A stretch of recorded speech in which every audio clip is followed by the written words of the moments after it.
چگونه فردوسی توانسته یک چنین اثر باشکوهی به وجود آورد، به طوری که خود میگوید بر اساس یک کتاب قدیمی که به زحمت به دست آورده و حاوی داستانهای بسیار بوده است. اینک جریان را از زبان خود شاعر بخوانیم. یکی نامه بود از گه باستان، فراوان بدو اندرون داستان. چو آورد این نامه نزدیک من، برافروخت این جان تاریک من.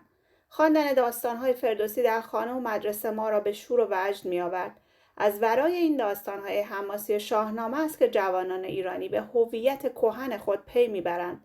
در ایران دوران کودکی من، چنان که در گذشته نیز مرسوم بود، نقالان از دهی به دهی می‌رفتند و اشعار فردوسی را به آواز می‌خواندند. هدف دیگر شاهنامه آموزش سیاسی و اخلاقی پادشاهان است. چون شاهنامه را سرودی، آن را به شاهان تقدیم کن، زیرا از نظر فردوسی عظمت ایران پیوندی نزدیک با استمرار سلطنت دارد.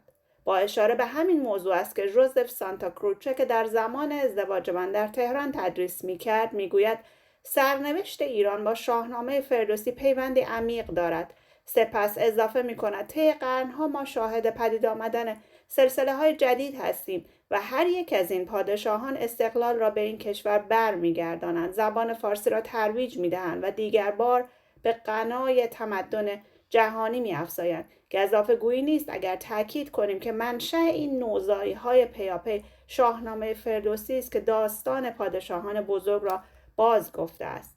یک برش از خاطرات شهبانو فرح پهلوی، کهندیارا، که میتونید این روزا صوتی شو در کانال یوتیوب داستان صوتی من پیدا کنید.